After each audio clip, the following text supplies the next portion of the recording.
proposait d'adhérer à la loi constitutionnelle de 82. Les conditions posées auraient été moindres que ce qui était prévu dans l'accord du lac Meach. Le gouvernement du Québec veut inciter les médecins à prendre leur retraite à l'âge de 65 ans pour réaliser des économies. Le ministre de la Santé, Jean Rochon, a expliqué en commission parlementaire que des négociations étaient en cours avec les fédérations de médecins. À Brownsburg, au nord-ouest de la chute, où un incendie est survenu à l'usine d'explosifs ICI, les 115 personnes évacuées par mesure de prudence ont réintégré leur résidence. Entre-temps, des experts tentent toujours de comprendre ce qui s'est passé. Enfin, l'actrice Ginger Rogers est décédée dans sa résidence de Californie à l'âge de 83 ans. Ginger Rogers et Fred Astaire ont été au cinéma le couple de danseurs le plus célèbre du monde. Ils ont tourné dans une dizaine de films ensemble. À plus tard. Ce soir, au match de la vie, nous vous amenons au Rwanda.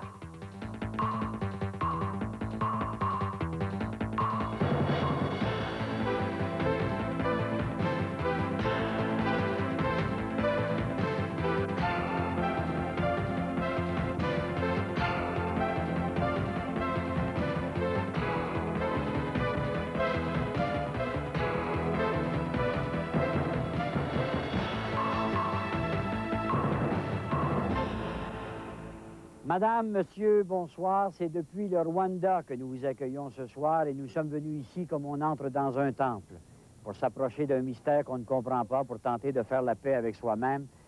Parce que personne n'a oublié, bien sûr, qu'il y a tout juste un an, ce petit pays beau comme un paradis terrestre était rien de moins que l'enfer sur Terre. La plus grande tragédie humaine depuis l'extermination systématique des Juifs par les nazis, il y a 50 ans, se déroulait ici. La rivalité entre deux ethnies qui cohabitaient sur ce territoire depuis des siècles tournait au massacre haineux. L'une, celle des Hutus, tentant même d'éliminer totalement de la face de la terre, l'autre, celle des Tutsis. En quelques semaines, plus d'1 million de personnes, hommes, femmes, enfants, ont été assassinés tout simplement parce qu'ils étaient des Tutsis. Dans cette église, comme dans d'autres dans le pays, le sang a coulé. Celles et ceux qui y avaient trouvé refuge n'ont pu échapper à une machine à tuer bien huilée et qui obéissait à un plan précis. Ça s'appelle un génocide. Nous tenterons de nous expliquer ce soir ce qui s'est passé ici en retraçant sur cette terre africaine deux des nôtres, deux Québécois, qui s'étaient épris des gens qui vivent ici, avaient choisi de vivre parmi eux et qui y ont finalement laissé leur vie. À tout de suite.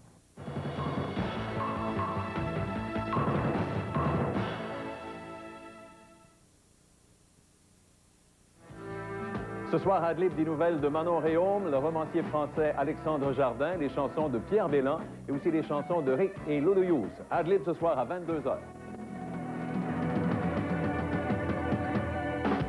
Les verticaux, les horizontaux, le papier peint, y a-t-il quelque chose de plus dur à choisir? À commencer par quel catalogue qui est le bon, sans parler de comment poser tout ça. Bien ici, là, chez Renault Dépôt, il y a toujours quelqu'un sur place qui sait de quoi il parle. Alors, si vous voulez avoir du choix pour habiller vos murs et vos fenêtres, eh, mettez le pied ici. Il y a juste un choix qu'ils ne vous laisseront pas, c'est que ça sera pas cher le pied. Renault Dépôt, celui qui fait baisser le coût de la rénovation au Québec.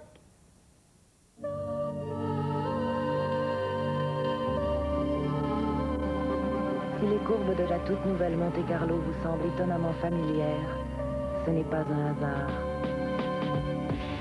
Après tout, nous nous sommes inspirés de la machine la mieux proportionnée qui soit, afin de créer l'espace automobile le plus enveloppant que l'on puisse imaginer. La toute nouvelle Monte-Carlo 1995, l'harmonie signée Chevrolet. Une femme peut avoir peur de se raser si elle n'a pas le bon rasoir. C'est pourquoi Wilkinson a créé le nouveau rasoir Lady Protector. Son manche profilé est facile à manier et la grille de protection qui enveloppe les lames jumelées vous protège des coupures. Lorsque vous utilisez le Lady Protector, vos jambes sont douces et soyeuses. Alors pourquoi prendre un autre rasoir? Le Lady Protector, un rasage de près en toute sécurité. L'autre matin, mon fils m'a rendu visite. C'est un ange. J'allais faire un bon déjeuner maison, mais non! Il m'a invité chez Harvey's. Là, ils m'ont demandé comment je voulais avoir mes œufs. J'ai craqué! Miroir tourné, brouillé, je voyais plus clair. Avec bacon ou saucisse, nos savoureuses patates maison, du pain grillé et un café. Démarrez la journée chez Harvey's pour seulement 2,99 $. Si c'est pas mon petit ange qui arrive. À chacun ses goûts, à chacun son Harvey's. Une vraie mère poule.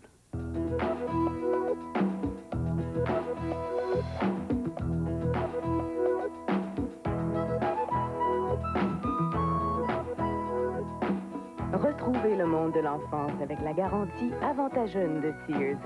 Si vos enfants usent leurs vêtements avant qu'ils ne soient trop petits, Sears les remplace gratuitement.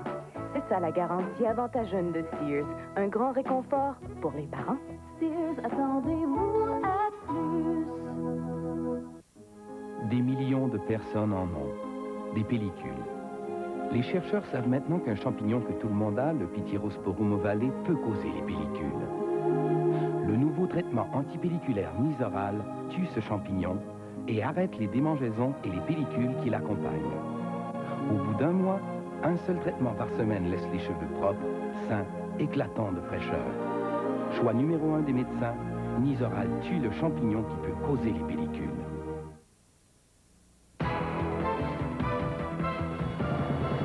Ce sont les Allemands qui ont été les premiers Blancs à entrer ici au Rwanda à la fin du 19e siècle. Et après la Première Guerre mondiale, ils ont été remplacés par les Belges. Mais dès l'année 1900, les Pères Blancs d'Europe, eux, avaient fondé ici une mission catholique. Or, si nos amis belges ont eu fort à faire avec les rois des Tutsis, parce qu'il ne faut pas oublier que les Tutsis, tout en étant une minorité, détenaient des postes clés, des postes de commande dans le royaume.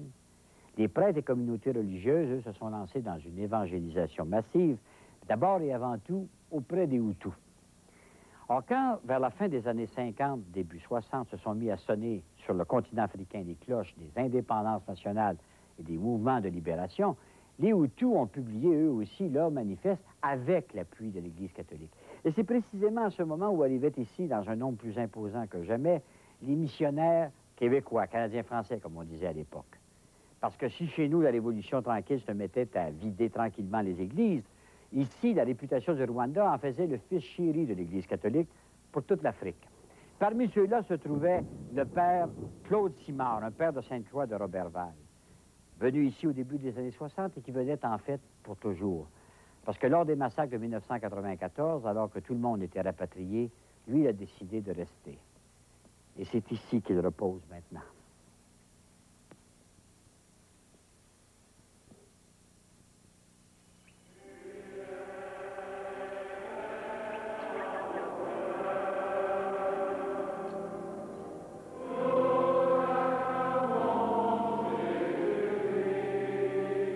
Le 26 octobre dernier, les Pères de Sainte-Croix célébraient à Montréal une messe de requiem en mémoire d'un des leurs, le Père Claude Simard, assassiné au Rwanda quelques jours auparavant.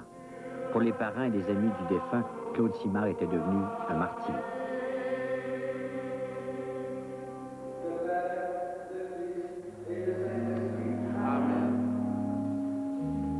Le drame du Rwanda nous atteint bien cruellement. Dans la nuit du 17 au 18 octobre, l'un des nôtres, le père Claude Simard, a été abattu après 29 années de vie missionnaire au Rwanda. Il a été inhumé dans sa paroisse 2 jours plus tard. Claude a décidé de rester au Rwanda, malgré les dangers qu'il connaissait bien. Il disait à un confrère l'an dernier: « J'ai maintenant du sang rwandais dans les veines. Je veux vivre ici, travailler ici et mourir ici. » 2 semaines avant sa mort, Simard écrivait à sa sœur à Montréal. Comme je vis au Rwanda depuis presque 30 ans, année de bonheur, de solidarité et d'amitié, j'ai décidé de rester au milieu des Rwandais en cette période très douloureuse de leur histoire. J'ai accepté les risques et j'ai vécu toutes sortes d'impressions et de sentiments. Mais le souvenir le plus vivace qui reste en moi, c'est le sentiment d'impuissance, de frustration douloureuse de ne pouvoir sauver tous ceux qui étaient menacés. Plusieurs témoins disent avoir senti les forces du mal déchaînées. Un missionnaire disait: « Il n'y a plus d'enfer, car les démons sont tous rendus au Rwanda et ils y ont apporté l'enfer avec eux. »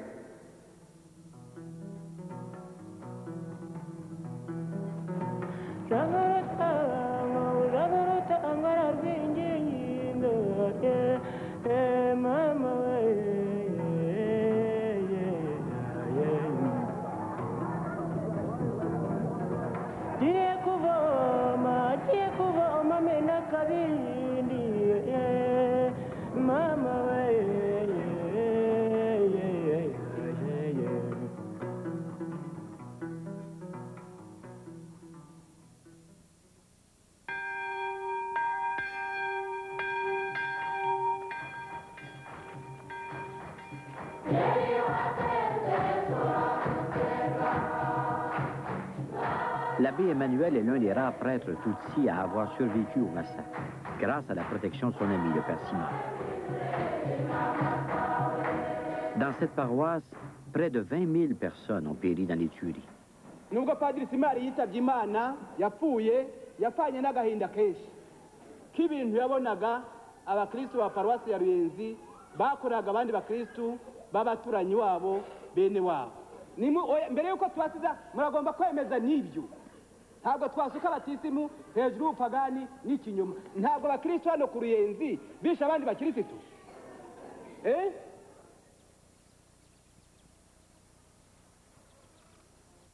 Il était pauvre, il pratiquait la pauvreté. Tout ce qu'il recevait, il le donnait aux pauvres. Il aimait le pays. Et le fait qu'il n'a pas voulu quitter, alors que tous les étrangers se précipitaient pour quitter le Rwanda, il a préféré souffrir. Personnellement, je dis, j'ai perdu un père spirituel, j'ai perdu un ami, j'ai perdu un confrère.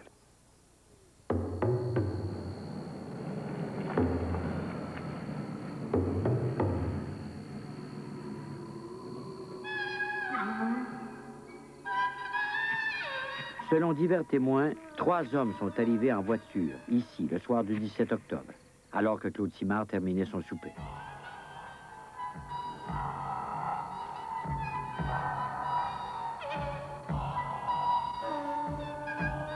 Le père Simard a partagé une papaye avec 2 de ses visiteurs. Puis ceux-ci lui ont sans doute dit qu'ils allaient le tuer.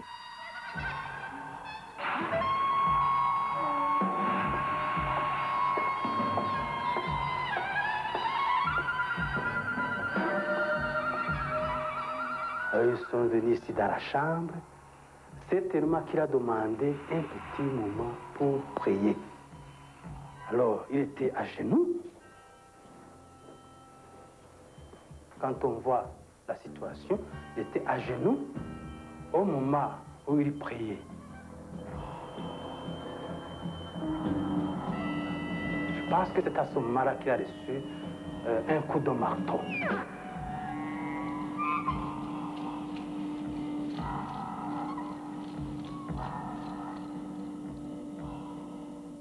À côté de son corps, il y avait un marteau de menuisier. D'ailleurs, le marteau est encore ici dans la chambre. On l'a laissé ici dans sa chambre. Ça, c'est son lit. Ça, c'est son petit lit qu'il aimait beaucoup. C'est son petit lit. Voilà le marteau. Ils l'ont laissé ici. Et la corde, ils ont laissé ici.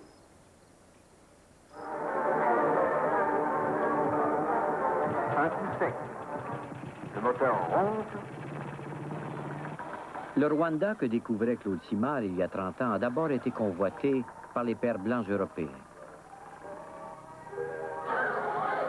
Dès le début du 20e siècle, les Belges sont envoûtés par ce petit coin de paradis terrestre où tous les habitants partagent une même langue, le Kinyarwanda, et adorent un même Dieu, Imana.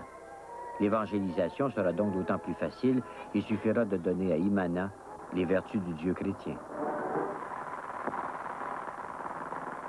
Père, une femme malade demande à être administrée.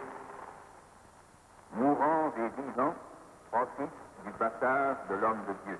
En quelques années, les pères blancs réussissent à imposer leur croyance dans la vie et même dans la mort des Rwandais. avait tant aimé les hommes qu'il avait envoyé son fils sur la terre pour leur apprendre la bonté et la charité. Et ils ajoutaient que la bonté d'Imana devait nous enseigner à être bons envers autrui, même envers nos ennemis.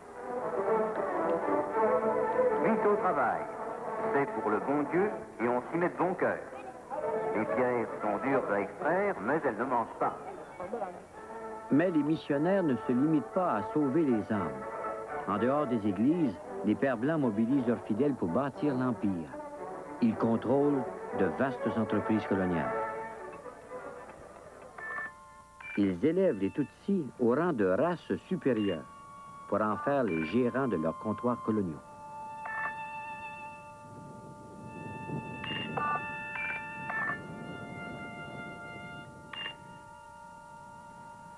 Les Rwandais sont divisés entre Hutus et Tutsis selon les mêmes techniques qui seront utilisées plus tard en Allemagne nazie.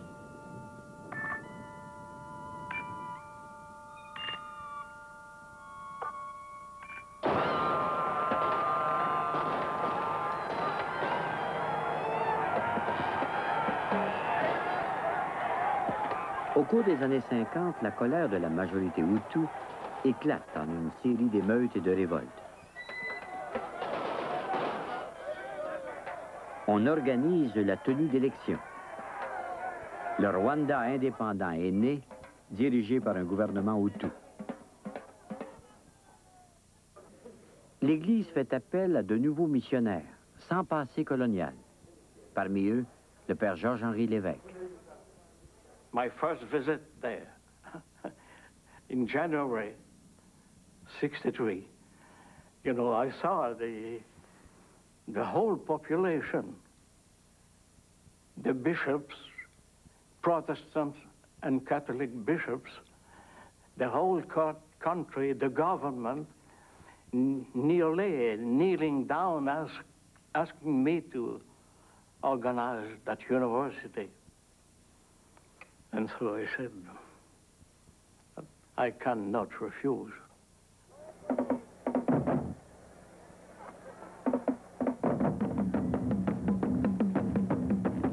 L'université est inaugurée en grande pompe, sous la présidence de la nouvelle élite rwandaise et de ses amis canadiens.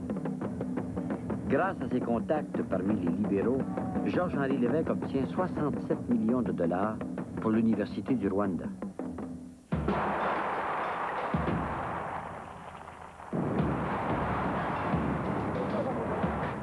Mais sur les collines, la minorité Tutsi est systématiquement pourchassée, privée de ses droits et terrorisée. Au cours des années 60, c'est 200 000 Tutsis qui fuient à l'étranger. Beaucoup de ceux qui restent sont déportés ou massacrés, présage d'une campagne qui un jour aboutira à un véritable génocide.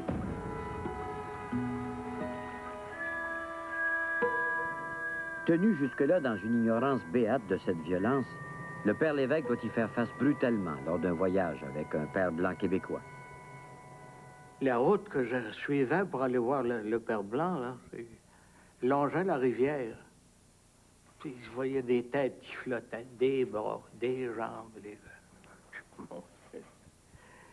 Alors, je me suis presque découragé, mais parce que les Hutus ne nous en parlaient pas, hein, ils s'en vantaient pas. Hein. Et c'est après coup qu'on a vu ces choses-là. Mais aussitôt qu'on a commencé à s'en apercevoir, là, on a protesté. Hein.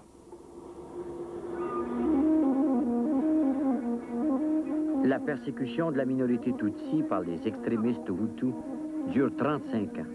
35 années pendant lesquelles le Rwanda devient, selon les dépliants publicitaires, le joyau de l'aide canadienne qui se chiffre à 300 millions de dollars.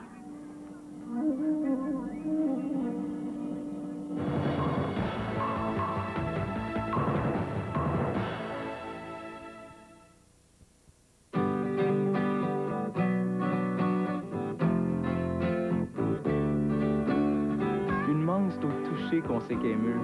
C'est ça la différence IGA. Toujours bien s'y connaître afin d'être au service du monde d'aujourd'hui.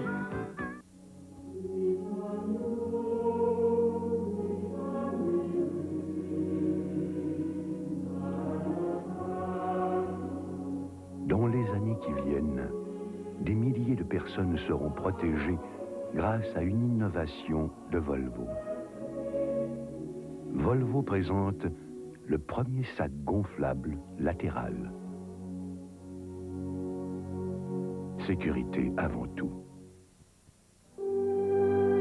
En 1882, Louis Pasteur découvre la pasteurisation, offrant ainsi au monde un moyen de préserver la pureté du lait. Le monde a bien changé depuis Pasteur, mais pas le lait. Et maintenant, après des années de recherche à travers le monde, Lactantia, une compagnie reconnue chez nous pour ses produits de haute qualité, nous permet d'accéder à un autre niveau de préservation du lait. Le nouveau lait pur filtre de Lactantia traverse un filtre remarquablement fin. Le lait ainsi traité contient 92 fois moins de bactéries que le lait uniquement pasteurisé. Le lait pur filtre de Lactantia est pur, a un goût plus frais et se conserve plus longtemps naturellement. Imaginez-en maintenant le goût. Le lait pur filtre de Lactantia.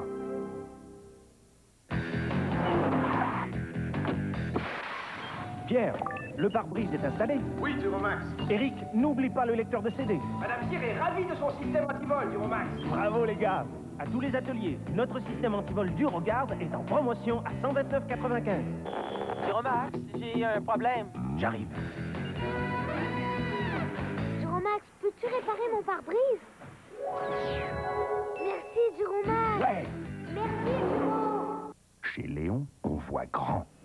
Dans les entrepôts des supermagasins Léon, les articles sont empilés tellement haut que les opérateurs de chariots ont besoin d'un brevet de pilote. C'est vite fait chez Léon, la seule chaîne de supermagasins de meubles du pays. On voit grand pour mieux vous servir. Vous êtes sérieux, là? J'ai rien à payer avant 1 an. Excusez-moi, j'ai un peu de magasinage à faire. Aucun paiement avant 1 an. C'est la formule miraculeuse chez Léon, la seule chaîne de supermagasins de meubles du pays.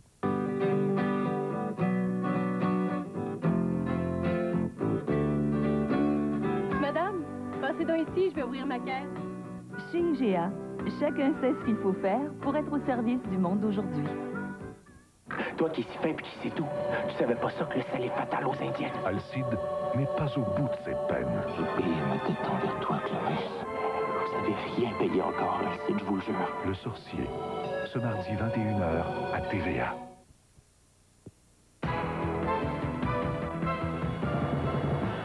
L'université de Butare, c'est-à-dire l'université nationale du Rwanda, c'est probablement la pièce maîtresse, le monument de la coopération québécoise en Afrique. Depuis 30 ans, il y a bien d'autres Québécois qui ont fait des choses modestes, mais peut-être aussi importantes dans d'autres pays. Mais la plus célèbre demeure la première, celle du père Georges-Henri Lévesque, qui lui avait voulu faire coïncider l'accession du Rwanda à l'indépendance, donc de la majorité Hutu au pouvoir, avec la création d'une institution qui allait permettre pour ce jeune pays de se développer des élites dans tous les domaines. Encore aujourd'hui, c'est une contribution qui nous honore. Mais ce qu'il faut savoir, toutefois, toujours pour comprendre ce qui s'est passé ici l'année dernière, c'est que cette université se trouvait à couronner une révolution sociale et politique entamée 4 ou 5 ans plus tôt, soutenue par l'Église, et qui avait déjà fait son nombre de victimes. Il y avait déjà eu des Tutsis de massacrés. Il y en avait 200 000 qui vivaient en exil, au Zaïre, en Ouganda, au Burundi. Et donc, l'heure des représailles contre les Tutsis par les Hutus avait déjà sonné. Par exemple, on allait fixer un nombre de places limité pour les Tutsis désormais dans des institutions comme celle-ci. Un engrenage dangereux avait donc déjà commencé. «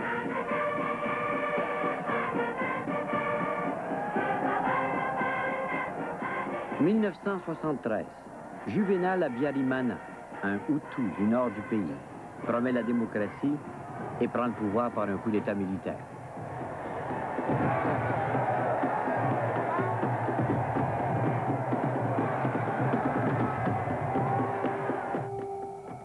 Dès le début, Habyarimana comprend que l'Université nationale de Butare, au sud du pays, est essentielle pour consolider son pouvoir. En peu de temps, l'université construite avec l'aide canadienne passe sous le contrôle de sa clique. Cet homme a fait partie de la machine politique d'Habyarimana pendant plus de 10 ans.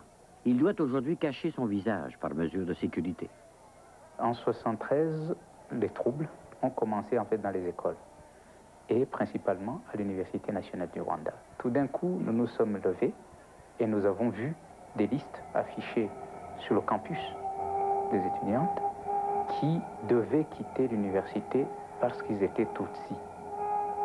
Ces listes étaient constituées par ces fameux comités de crise. Ce comité de crise s'est constitué également en une sorte de tribunal qui jugeait qui devait rester à l'université ou partir, donc de qui était Hutu ou Tutsi. Les autorités de l'université à l'époque étaient parfaitement complices de ce qui se passait, ils laissaient faire. Un de ces comités de crise était dirigé par Léon Mugesera, plus tard étudiant à l'Université Laval à Québec, puis instigateur du génocide. C'était un garçon très intelligent, très doué, sur le plan intellectuel, assez excité au niveau du caractère. C'est un type excité, un peu passionné, qui se passionne pour de petites et de grandes choses. Mugesera était l'un des membres actifs de ce comité de crise. Donc, il était parmi ceux qui décidaient. Dans les années 70 et 80, Habyarimana met en veilleuse ses politiques de purification ethnique afin de séduire les leaders occidentaux, qui voient en lui un dictateur modèle. Je tiens à souligner que le Canada entend rester au côté. En 1988, Margaret Catley Carson, alors directrice de l'Agence canadienne pour le développement international, promet une aide accrue au Rwanda. Vive l'Université nationale du Rwanda, vive Rwanda, vive l'amitié rwanda-canadienne. Je vous remercie.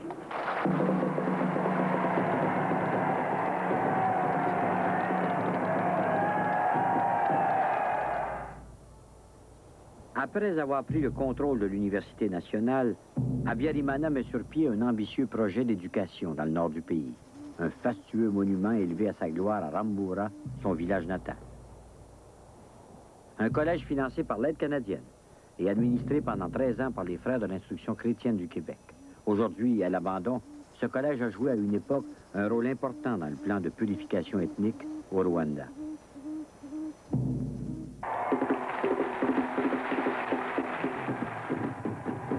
Mais les Frères de l'Instruction chrétienne ne semblaient pas se rendre compte de tout ce qui se tramait à Rambura. La colline du Président devient progressivement un terrain privilégié pour former un mouvement de jeunesse de plus en plus militant. À travers le Rwanda, ces jeunes se préparent pour un conflit ethnique planifié par un groupe d'intimes du Président, un groupe connu sous le nom de l'Akazu, c'est-à-dire la Petite Maison. À la tête de l'Akazu, le colonel Élie Segatwa, le beau-frère du Président, Agathe, la femme du Président, et des membres de sa famille, et Léon Mugesera, leur propagandiste. Au fur et à mesure que l'Akazu se renforce, les relations avec les Frères de l'Instruction chrétienne s'enveniment. En 89, le colonel Segatwa les expulse de Rambura. Au cœur de cette mésentente, le frère québécois, François Cardinal. Cardinal quitte Rambura, mais il ne part pas en douce. Les Frères de l'Instruction chrétienne demeurent vagues sur ces récriminations. Too much. And they have a big problem with the parish priests and with about a lot of things where how you say in English, détournement de fonds. Le frère cardinal avait découvert que des fonds canadiens avaient été frauduleusement empochés par des conseillers du président. Prêtre et évêque intérimaire, André Sibomana est surtout connu au Rwanda comme un journaliste qui n'a pas froid aux yeux. Il a enquêté sur les allégations de fraude à Rambura. Il semble qu'il y avait eu un problème d'argent qui avait été versé à une école de Rambura et qui a été confié au colonel, mais lequel la somme d'argent n'est pas parvenue, n'est pas arrivée au compte de l'école. Alors, le frère le savait, mais Segatwa aussi le savait. Le soir du 29 novembre 1992, le frère cardinal travaillait dans cette maison quand 6 hommes en uniforme et armés de mitraillettes lui ont rendu visite.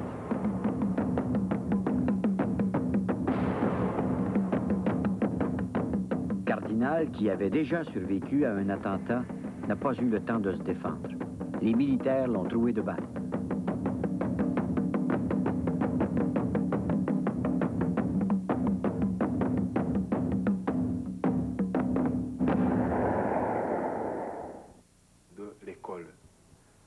En poursuivant son enquête sur l'assassinat du frère cardinal, André Sibomana s'est heurté à un mur de silence de la part des Frères de l'Instruction chrétienne. J'ai essayé de demander des éléments, des documents écrits à un frère de l'institution chrétienne qui était, si je ne m'abuse, à l'école en ce moment-là. Il s'appelle Raoul. Je ne connais pas son autre nom.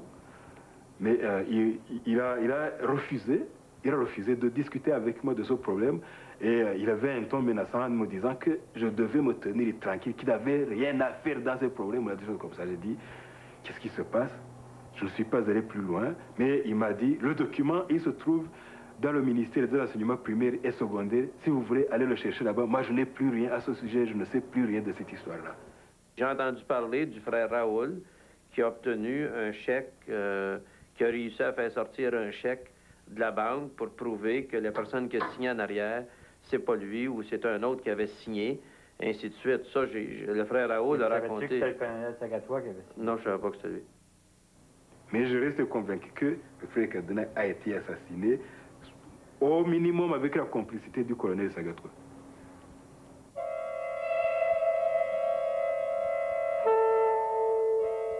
Peu de temps avant sa mort, le frère cardinal avait parlé de ses préoccupations à ses confrères.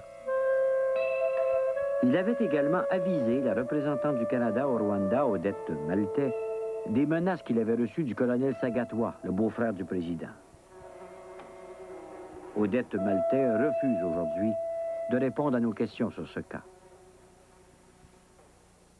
I'm sure that the Canadian government know exactly what's happened in 1992 for Brother Cardinal. La ministre responsable de l'aide canadienne en Afrique, Christine Stewart, affirme pour sa part ignorer le fait que des fonds canadiens aient été détournés. I understand that and the vague information I have was that he was encouraged to leave the country, but didn't want to leave the country, that, you know, he wasn't under threat. That's very serious. As you say, I've been in those situations myself, and I've left. He didn't.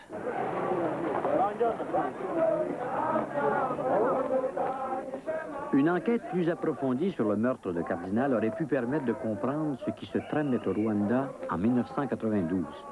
Le mouvement de jeunesse que les Canadiens ont aidé à mobiliser se transforme peu à peu en un vaste réseau de miliciens, les Interahamwe.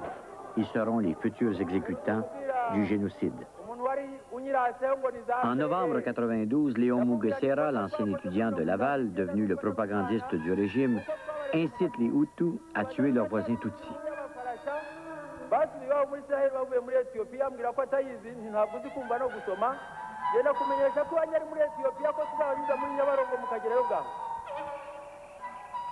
Le lendemain, la sous-région de Kabaya s'est enflammée, il y a eu des dizaines de morts. Le message était parti et ce fut pratiquement le début des massacres contre les Tutsis de façon précise. Et il a eu un rôle, je dirais, catalyseur, hein, ce discours. Mugesera m'a dit, ce qui est en train de se mener ici, c'est une lutte interethnique. Il n'y aura pas de place pour des demi-mesures. Nous avons besoin de gens engagés et qui iront jusqu'au bout.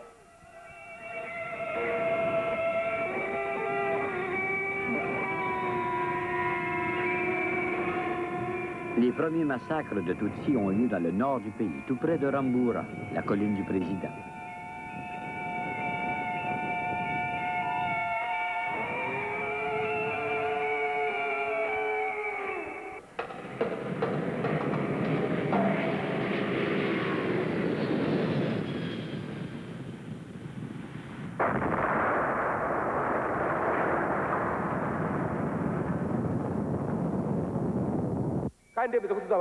Le génocide s'amplifie.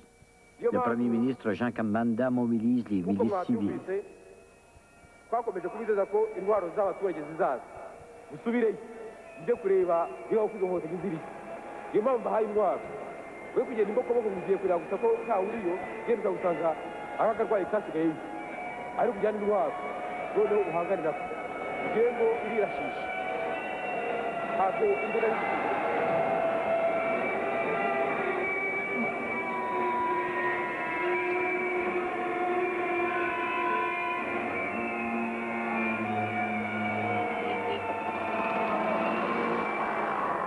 Parmi les expatriés, la panique s'installe.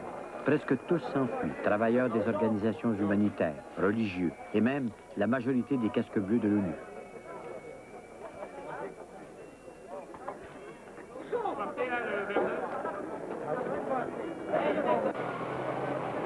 Les miliciens se mettent au travail.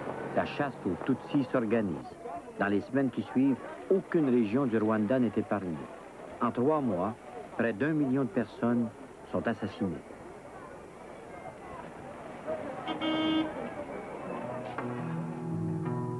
Le père Claude Simard est le seul Canadien qui reste avec ses paroissiens en plein cœur du génocide. À la fin d'avril, des milliers de Tutsis se sont réfugiés dans une vallée tout près de chez lui. Alors, un jour, un beau matin, Claude a vu les camions des militaires descendre dans cette vallée-là. Alors, il a eu l'intuition que les Tutsis qui étaient dans cette vallée allaient être massacrés par ces militaires. Alors, il a pris sa radio, il a déposé ici, il a enregistré les coups des bombes.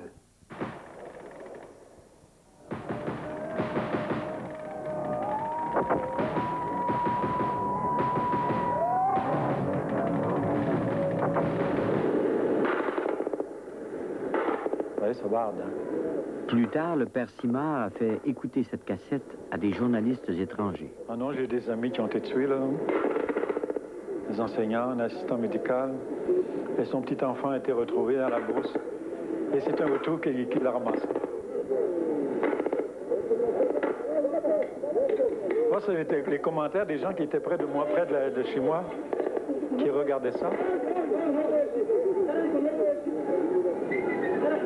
Et lorsqu'on est venu fouiller chez moi la paroisse, toute la paroisse était entourée comme ça d'une haie, hein, au cas où on aurait pu attraper des gens chez moi, des Tutsis. Mais moi, je voyais venir le jour, je m'attendais à ça. Les gens que j'ai pu cacher, je les ai fait sortir avant. À chaque fois, ça me... C'est dur, hein, quand même.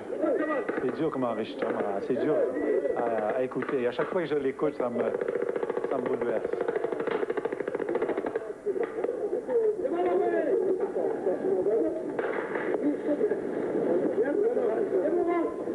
Moi, je me suis arrêté là, comme ça.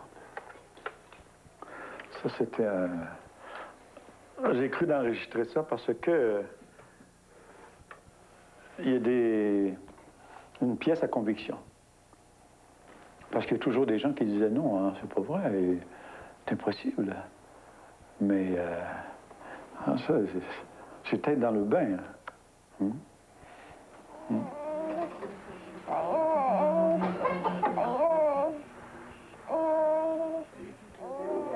Parmi les survivants, des enfants qui avaient réussi à s'enfuir ou qu'on avait laissés pour morts, comme ces orphelins.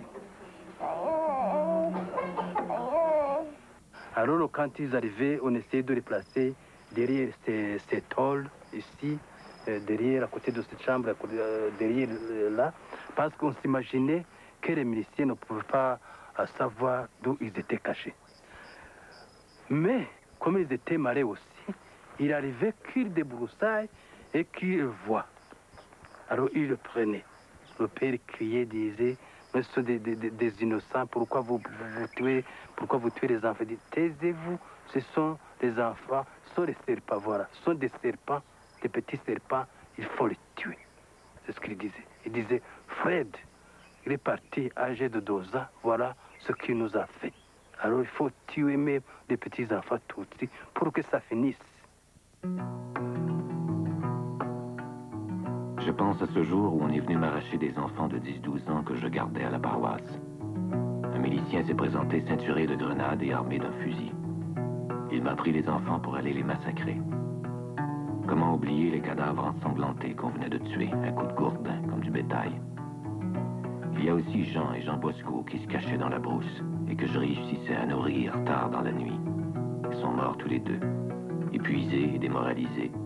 L'un s'est livré aux assassins. L'autre est allé se noyer dans un étang.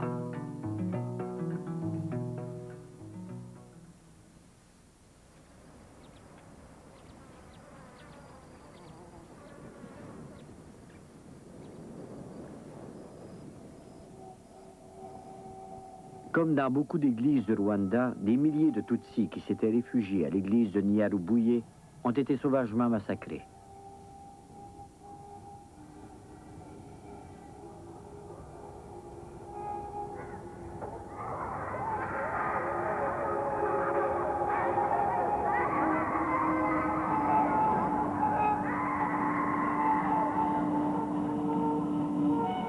Au Rwanda, le message des missionnaires s'est avéré moins durable que les édifices et les institutions qu'ils y ont bâtis.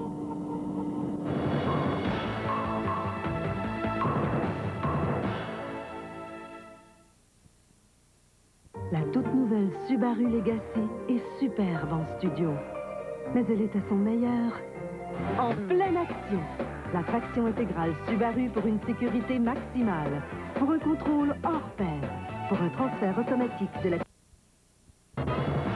Le père Claude Simard était donc resté au Rwanda pendant les pires moments de son histoire. Il est devenu un des rares témoins du génocide, le seul Québécois, en tout cas, à l'avoir vécu d'aussi près. 6 mois après les funérailles qu'on lui a faites ici, à l'Oratoire Saint-Joseph de Montréal, ni les nouvelles autorités rwandaises, ni les forces des Nations unies déployées sur le terrain n'avaient encore identifié les responsables de ce meurtre. Il avait voulu retourner près de sa communauté, mais il ne se doutait pas, sans doute, qu'il lui restait encore un combat très difficile à livrer, celui de la réconciliation. Parce qu'au cœur des Rwandais, il y avait beaucoup de haine et de désir de vengeance.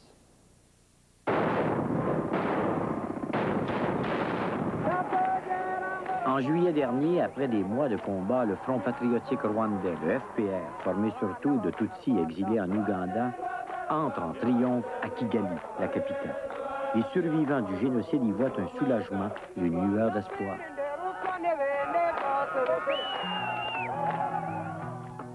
Maintenant, la guerre est terminée. Beaucoup de familles décimées, des centaines d'orphelins. Nous avons un nouveau gouvernement d'unité nationale. Il a beaucoup de pain sur la planche pour remettre le pays sur les rails.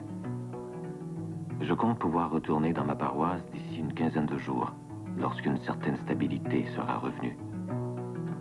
Le nouveau régime inspire confiance. Le père Simard pense d'abord à ces milliers d'enfants orphelins rescapés de l'horreur.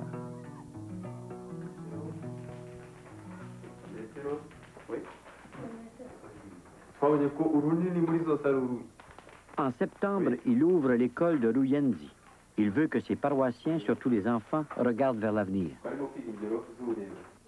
Son ami Immaculée Niragire a perdu son mari et ses 2 garçons, massacrés par les miliciens. Moi, j'étais Hutu. Il s'est chargé de moi, il m'a dit, écoute, je vais te donner tout ce dont tu as besoin, mais il faut que les enfants reprennent les écoles. Bon, j'ai accepté, je suis revenue. Il m'a donné tout ce que j'avais besoin. Après une semaine, on l'a tué. Mais qui donc l'a tué? Après une enquête de 2 jours, les officiers du FPR soupçonnaient des miliciens d'être responsables du meurtre. Les motifs éventuels, Claude Simard en savait trop sur le génocide. Ou alors, on l'a tué pour pouvoir le voler. Le général canadien Guy Tousignan, responsable des troupes de l'ONU au Rwanda, souscrit à la version officielle du FPR. One of the scenarios that I have never been able to sort of take away from my own personal mind is that it was not in the best interest, perhaps, of certain people that Father Simard would remain either in Rwanda or alive to be able to testify later on and perhaps identify certain people that had participated in genocide. Mais notre enquête nous a conduit sur une piste différente, parce que dans les semaines qui suivent la prise du pouvoir par le FPR, des milliers de Hutus sont victimes de représailles brutales de la part des nouveaux maîtres du pays. Et Claude Simard est témoin de ces tueries.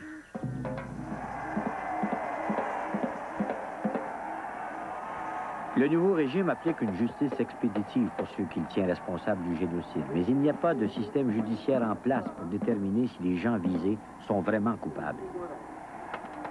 Un homme incarne la loi, Paul Kagame, ancien officier rebelle, aujourd'hui ministre de la Défense. Un de ses officiers, le capitaine John Zigira, alors préfet de Butare, ouvre un dossier criminel sur le père Claude Simard. Le chef de la sécurité, Wilson Gemisirire, maintient une surveillance assidue sur les allées et venues de Simard dans les semaines qui précèdent sa mort. Lorien Tezimana, théologien, connaissait bien le père Simard. Lui demandait ce qu'il voulait me dire. Mais ces derniers temps, je le voyais un peu inquiet. Un peu inquiet. Et quand je lui posais des questions, il me disait, mon cher Lorien, sur fond d'éternité, ça va très bien, mais sur fond immédiat, ça va plutôt un peu coussi-coussa. Et je crois qu'il était inquiet, peut-être de la situation. On disait que dans cette région, on arrêtait beaucoup de gens. Et je crois que c'est ça qui l'inquiétait. C'est le petit nombre de Batusi qui restait pouvait dénoncer ce qui avait tué aux militaires des Zingotani. Donc à ce moment, on prenait ce qui avait tué, on les tuait aussi à ce moment. Un des amis de Simard, qui préfère garder l'anonymat par mesure de sécurité, a pu lui parler quelques jours avant sa mort.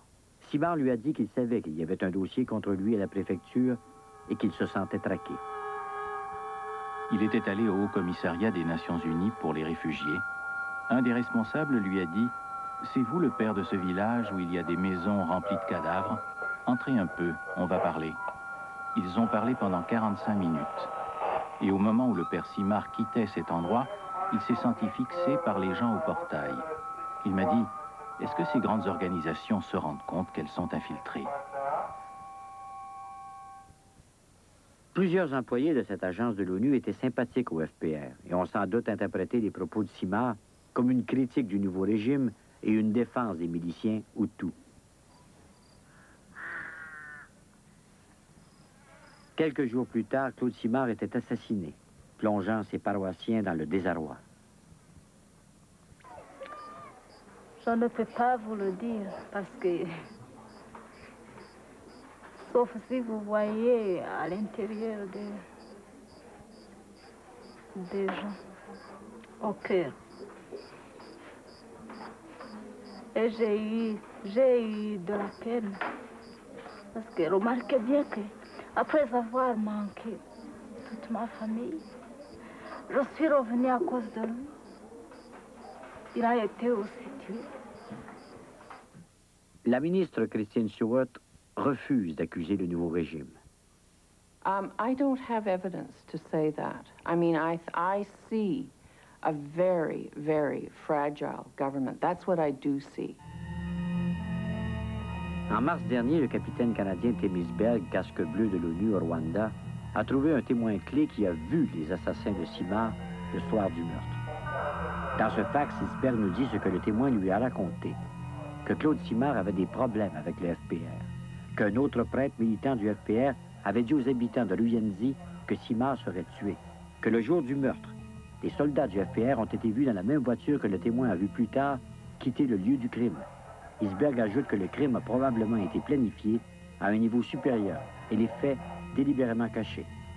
Ces preuves contredisent la version officielle entérinée jusqu'ici par le gouvernement canadien. C'est un fait que si on laisse les choses en l'état et qu'on n'essaye pas de poursuivre, de dire mais dites-nous qui est-ce qui a fait ça, montrez-nous où l'enquête en est, que quelqu'un ose poser la question, c'est un fait que ça peut se répéter. C'est exactement la même chose comme le génocide. Si on ne poursuit pas les auteurs du génocide, il peut se répéter. Mais si on ne poursuit pas les auteurs d'un crime, d'un assassinat, l'assassinat peut se répéter aussi. La prison de Butare, dans le sud du Rwanda. Construite pour 1200 prisonniers, elle en comptait 4500 le jour de notre visite. Chaque semaine, environ 1500 personnes sont arrêtées à travers le pays et entassées dans des prisons sales et surpeuplées sans qu'aucun processus légal ne soit engagé. Ils sont accusés d'avoir participé au génocide, mais plusieurs pensent qu'ils sont là simplement parce qu'ils sont Hutus.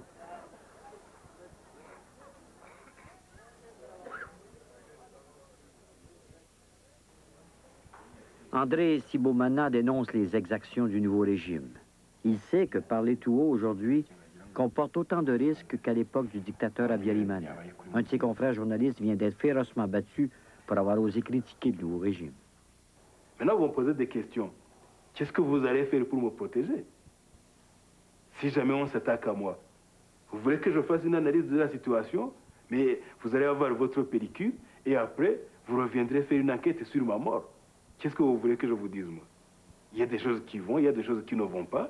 Il y a des actes d'assassinat, il y a des arrestations. Allez à la prison, vous verrez tout ce monde qui est entassé là-bas. Ce n'est pas tout ce monde qui a participé quand même aux opérations de massacre. Les enfants qui n'ont même pas 7 ans, les enfants qui sont entre 11 et 17 ans, qui sont enfermés là-bas, dans un état, dans des conditions sous-humaines. Qu'est-ce que vous voulez savoir? Parmi les nombreux prisonniers avec qui nous avons parlé, il y avait un prêtre, un juge, un maire et des enfants.